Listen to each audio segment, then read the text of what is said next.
The Dark Side of Libertarian Freedom. 3 parts. By Robin Phillips. The Dark Side of Libertarian Freedom Part 1. How an anarcho-capitalist experiment went bad.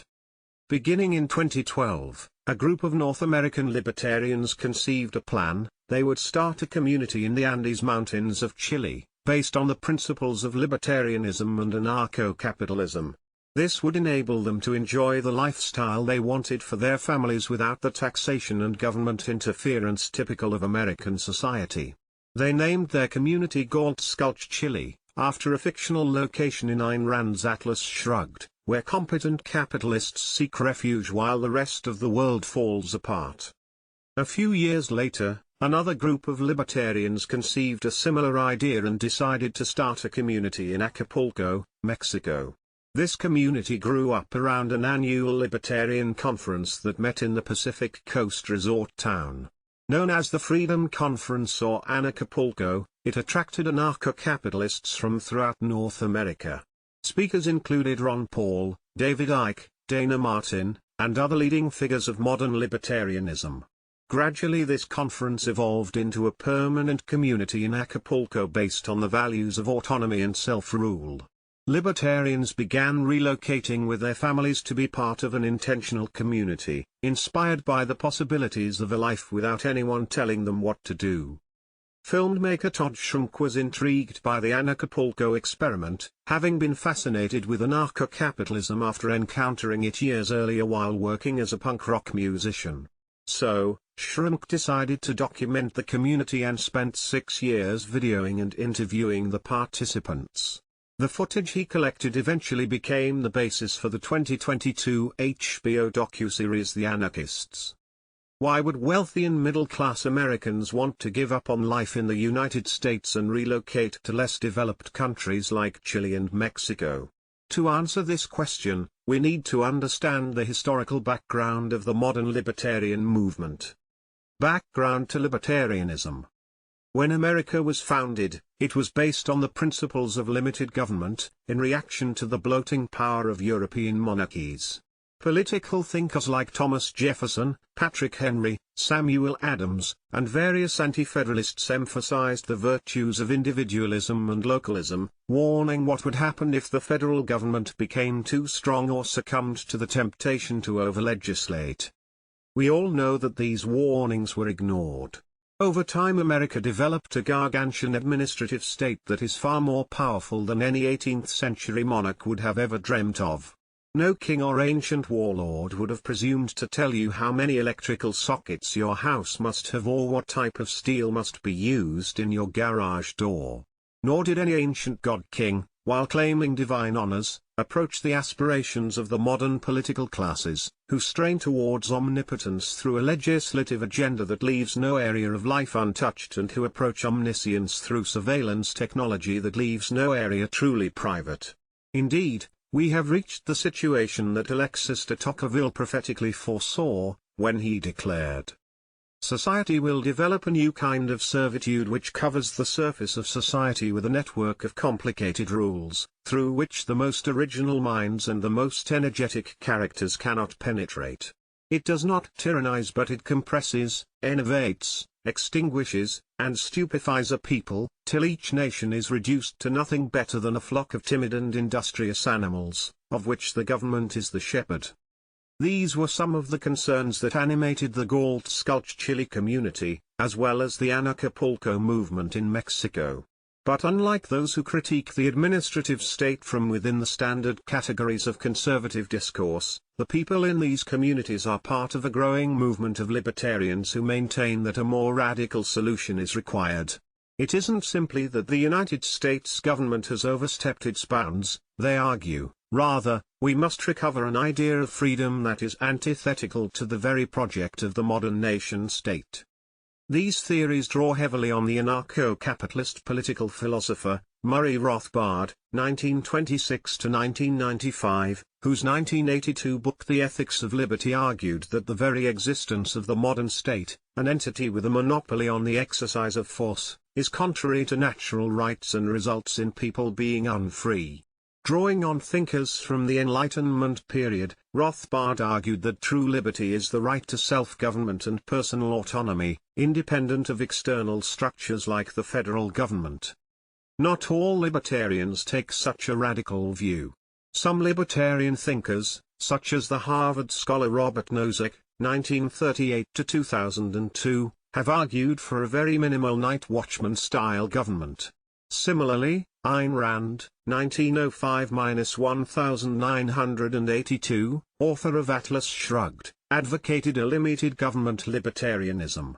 For strict anarcho-capitalists, however, these libertarians did not go far enough. We must question the very idea of modern political order.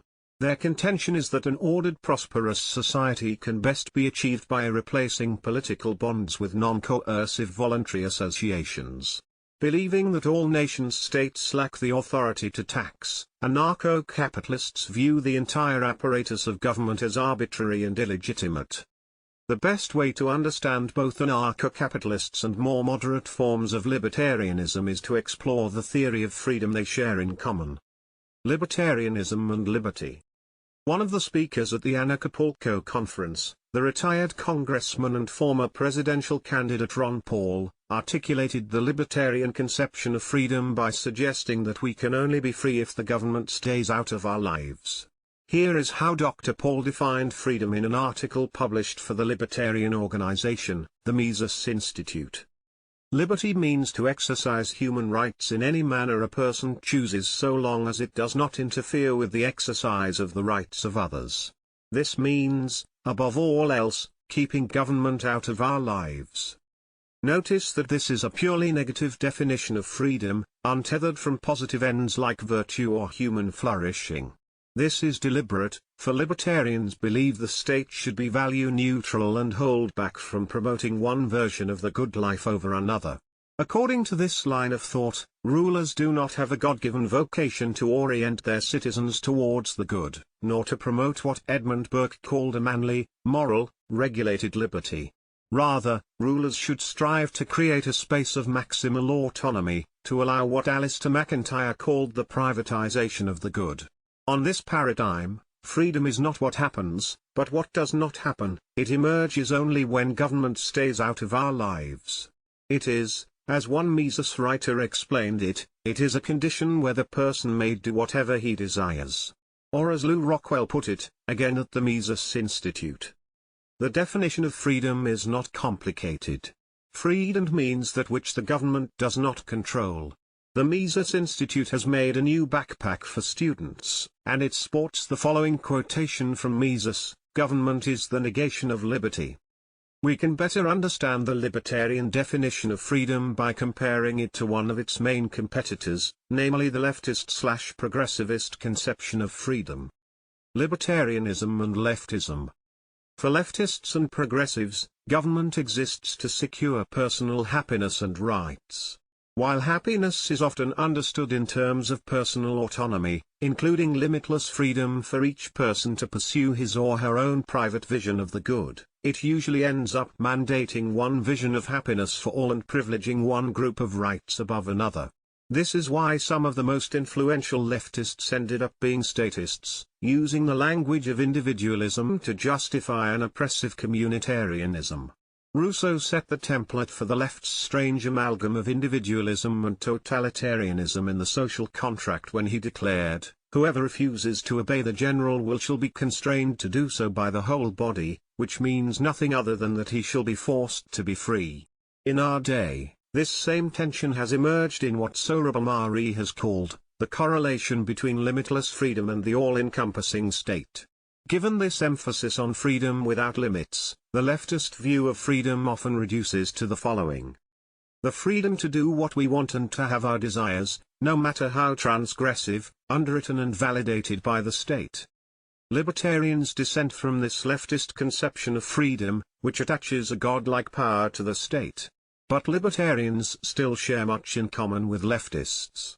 Many libertarians would agree with leftists that the proper object of human society is to secure happiness and autonomy. They simply believe this is best achieved in the absence of a state, anarcho-capitalism, or in a very minimal, night watchman-style government, moderate libertarianism.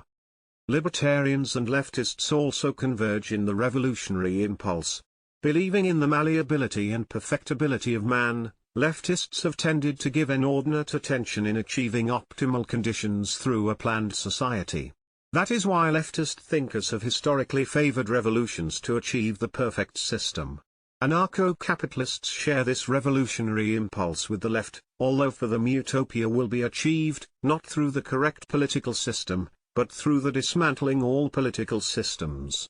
Whereas leftists have historically used revolution to achieve the perfect state, many anarcho-capitalists seek revolution to achieve the perfect non-state. While their goals are different, both seek to realize utopia this side of the second coming through reshaping the world, remaking society according to a specific plan. Libertarians are less teleological, goal-oriented, than leftists in their view of freedom, preferring a negative view of freedom that emphasizes the absence of external restraints. Believing that the state does not have a mandate to enforce one vision of the good life, they prefer to talk about freedom from rather than freedom to. As one libertarian recently texted me when discussing the Ron Paul article referenced above. Liberty is private property, both of your own body and your possessions. Note that it is freedom from the arbitrary will of another and not freedom to do anything you want. The latter is licentiousness and libertinism. Libertarianism and anarchy. The attempt to distance libertarianism from licentiousness should be kept in mind when considering what libertarians mean by anarchy. For libertarian anarcho-capitalists, anarchy is not mayhem and jungle law, rather it denotes a condition out of which genuine order can emerge.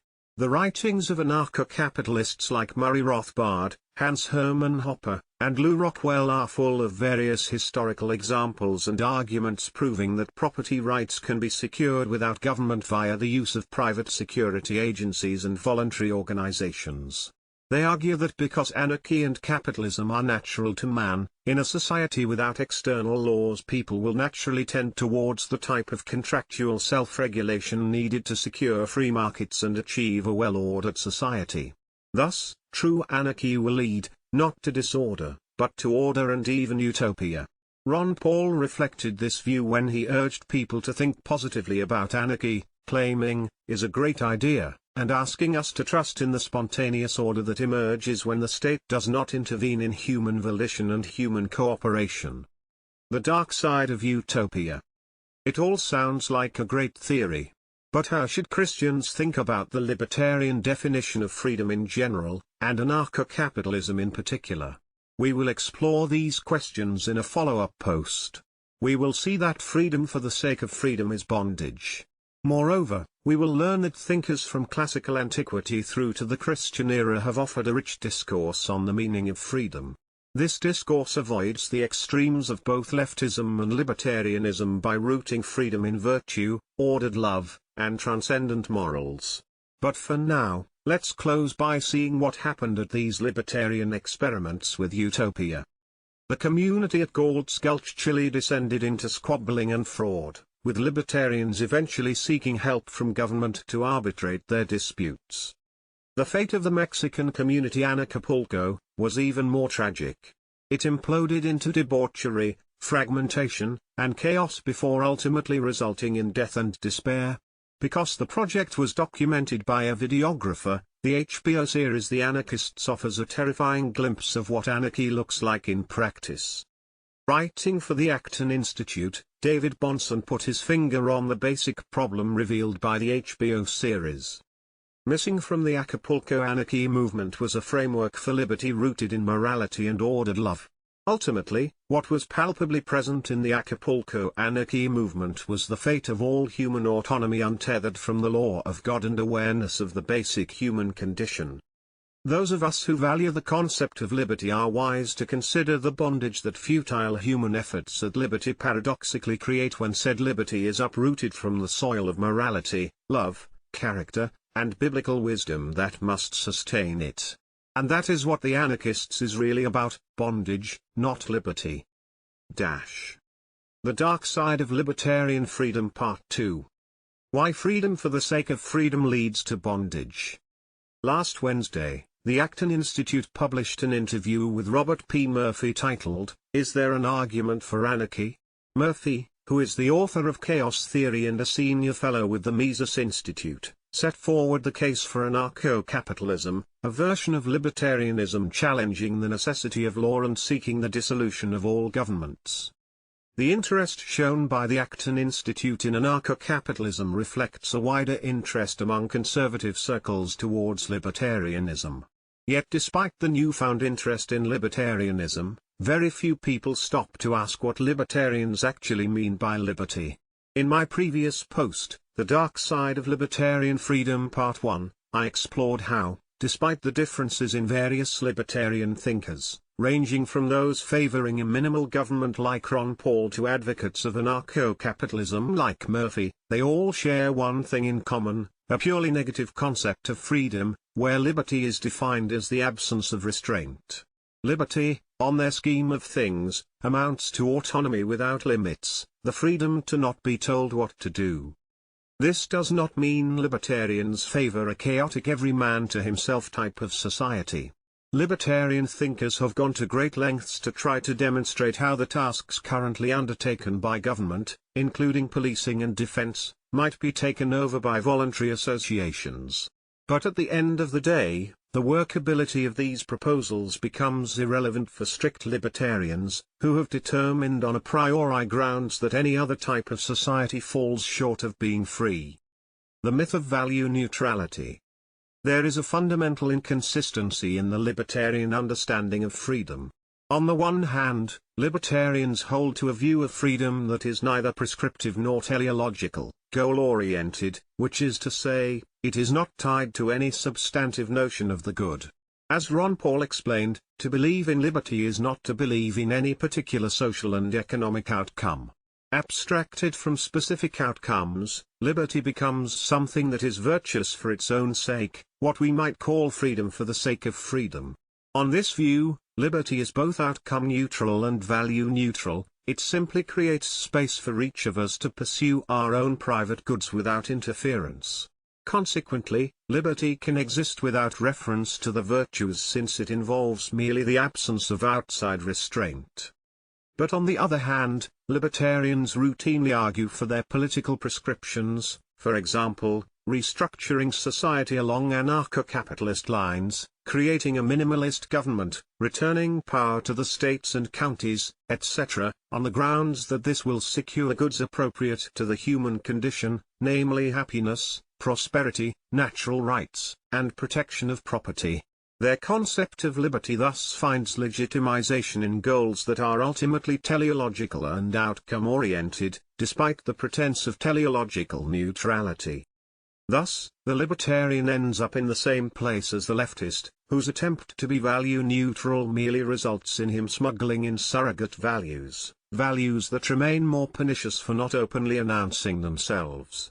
Moreover, the very terms by which libertarians have framed the debate about freedom preclude critical debate about what is actually the good toward which human communities should be oriented.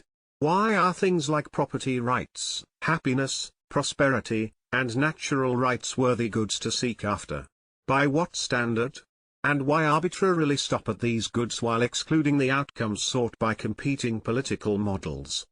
In the end, libertarians want to have their cake and eat it too, for they want to make tacit and often unacknowledged appeals to the common good without recognizing an objective truth about the good. The consequence of this inconsistency goes beyond mere conceptual incoherence. When a legal system attempts to function without open recognition of the good, or to construct society around the conceit that virtue can be privatized, then the only realities that can be publicly acknowledged are desires. But this causes society to collapse into the situation described by C.S. Lewis in The Abolition of Man, when all that says it is good has been debunked, what says I want remains. Manly, moral, regulated liberty. Libertarian ideas of freedom are nothing new. When the religious and moral foundations of society were attacked at the Enlightenment, and later during the French Revolution, one consequence was that there emerged an idea of freedom for the sake of freedom. According to atheistic French philosophy of the time, liberty is not a means towards goodness and virtue, but an end in itself, something that is intrinsically virtuous in the abstract. This non-teleological view of liberty created the context for one of the greatest conservative thinkers of all time, Edmund Burke, 1729–1797. Although Burke is sometimes cited by libertarians as a progenitor of their theories, he devoted much ink to refuting the theory that freedom for the sake of freedom is a worthy goal. In his reflections on the Revolution in France, he argued that when liberty is abstracted from any particular social and economic outcome, then it ceases to be an object of either praise or blame but collapses into vacuity. I will leave you with his powerful words. I flatter myself that I love a manly, moral, regulated liberty as well as any gentleman. I think I envy liberty as little as they do, to any other nation. But I cannot stand forward, and give praise or blame to anything which relates to human actions and human concerns, on a simple view of the object as it stands stripped of every relation, in all the nakedness and solitude of metaphysical abstraction. Circumstances, which with some gentlemen pass for nothing, give in reality to every political principle its distinguishing color, and discriminating effect. The circumstances are what render every civil and political scheme beneficial or noxious to mankind. Abstractedly speaking, government, as well as liberty, is good, yet could I, in common sense, 10 years ago, have felicitated France on her enjoyment of a government, for she then had a government, without inquiry what the nature of that government was, or how it was administered. Can I now congratulate the same nation upon its freedom? Is it because liberty in the abstract may be classed amongst the blessings of mankind, that I am seriously to felicitate a madman, who has escaped from the protecting restraint and wholesome darkness of his cell, on his restoration to the enjoyment of light and liberty? The Dark Side of Libertarian Freedom Part 3. A classical Christian alternative to the freedom debate. The heart-wrenching finale of HBO's docu-series, The Anarchists, ends with activist and former conference organizer, Nathan Freeman, drinking himself to death while desperately trying to figure out what went wrong with Acapulco, an experimental community of freedom-loving expats on the Pacific coast of Mexico. What began 6 episodes earlier, when a euphoric community emerged around the shared values of anarcho-capitalism and anti-government activism, ended in death, disillusion, and despair. The HBO series vividly portrays how the freedom from paradigm of libertarianism is only rhetorically separable from the freedom to paradigm of libertinism, and increasingly leftism, for both eventually collapse into bondage.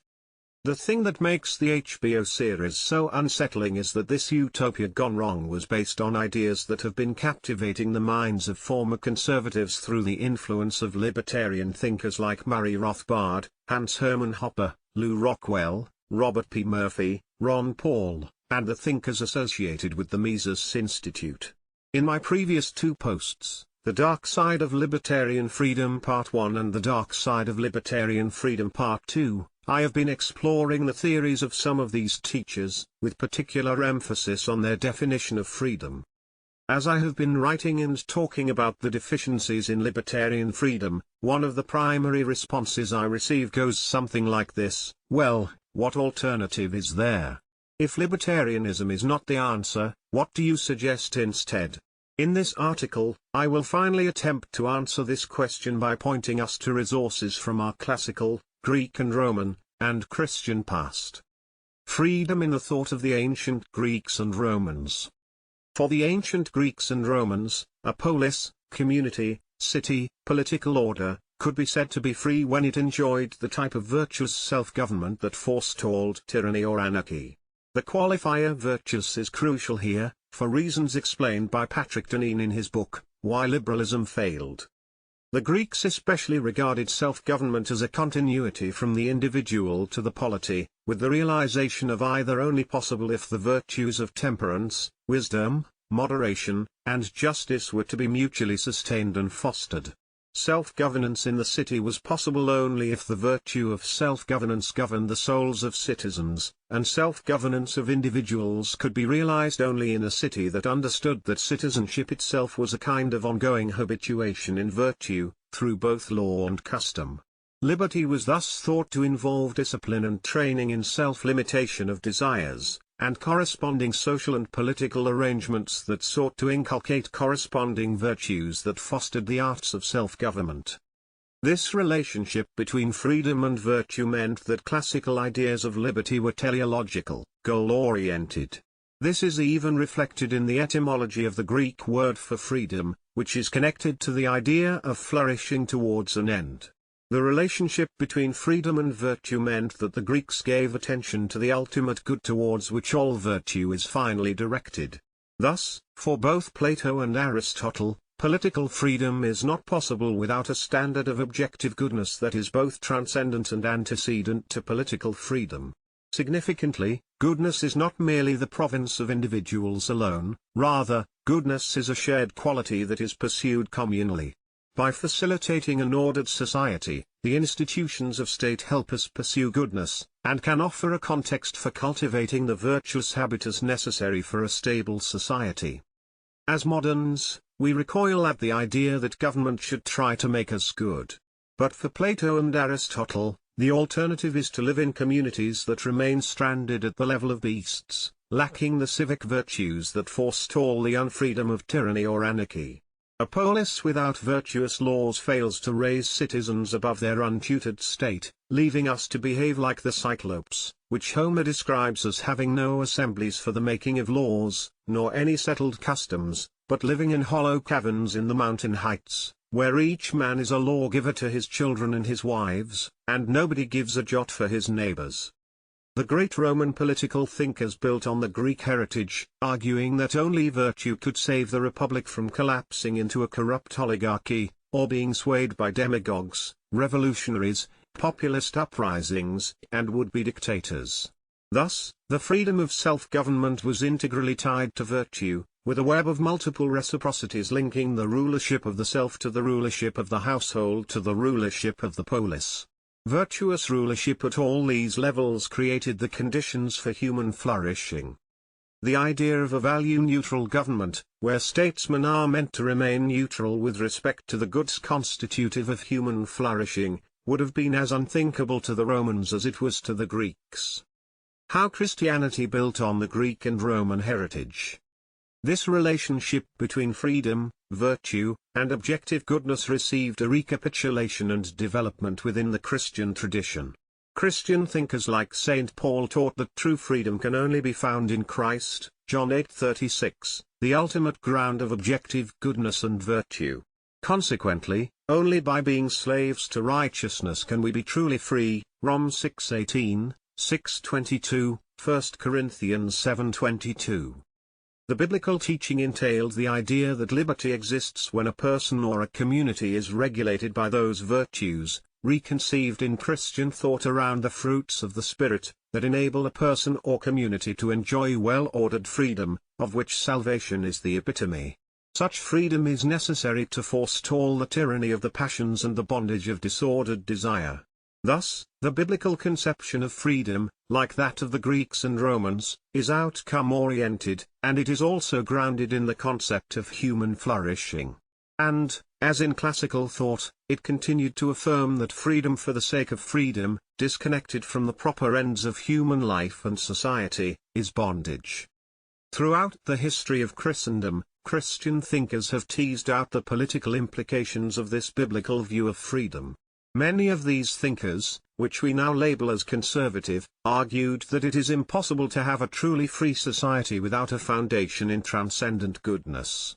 These thinkers argued that while the law cannot and should not directly force us to be virtuous, after all, even in the Old Testament theocracy, not every vice was a crime, lawmakers can still promote virtue by organizing public relations in a way that disincentivizes evil and normalizes well-regulated behavior. Moreover, lawmakers can strive to create sufficient stability for Christian institutions, churches, families, schools, etc., to flourish. These themes were a particular focus of Anglo-American conservatism, as articulated by Sir John Fortescue and his successors. Russell Kirk summarized much of this tradition in his 6 canons of conservatism, one of which is belief in a transcendent order, or body of natural law, which rules society as well as conscience, and the consequent notion that political problems, at bottom, are religious and moral problems. Is liberty possible without goodness? While libertarians make up a small population in America's political landscape, the libertarian definition of freedom has been gaining traction since the Enlightenment. It now forms part of the taken-for-granted background for both the political right and the left. Moreover, many of our country's most contentious debates, ranging from how to respond to pandemics to how to deal with abortions, emerge when libertarian notions of freedom come in clash with competing values. One of the reasons these debates become interminable is because we rarely back up to question words like freedom or to ask, what do you mean by that? When we do begin questioning the libertarian view of freedom, it becomes clear that it is incompatible with Christian notions. Indeed, we have seen that because the libertarian definition of freedom is not outcome-oriented, it is necessarily aligned with a view of the state that is value-neutral and must remain agnostic with respect to what is good.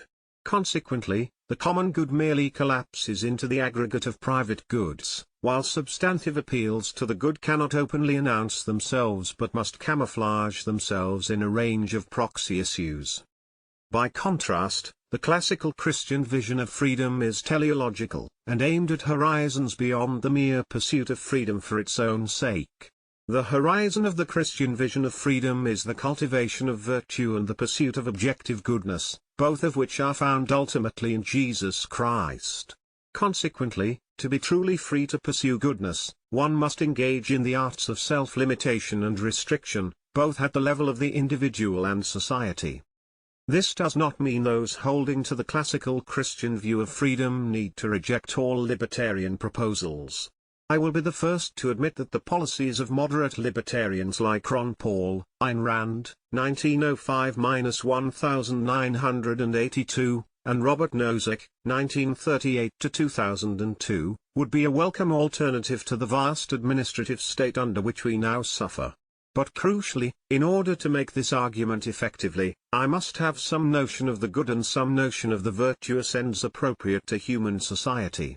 But as we have seen in the earlier articles in this series, see here and here, libertarianism not only fails to provide such a notion, but it actively undermines our ability even to inquire about the ends of human society. Indeed, the libertarian commitment to a value-neutral and outcome-neutral freedom eclipses the basic question of what is the good we are to be free to pursue as individuals and as a society. In closing, I will leave you with the wise words of G.K. Chesterton. We are fond of talking about liberty, but the way we end up actually talking of it is an attempt to avoid discussing what is good. The modern man says, let us leave all these arbitrary standards and embrace unadulterated liberty. This is, logically rendered, let us not decide what is good, but let it be considered good not to decide it.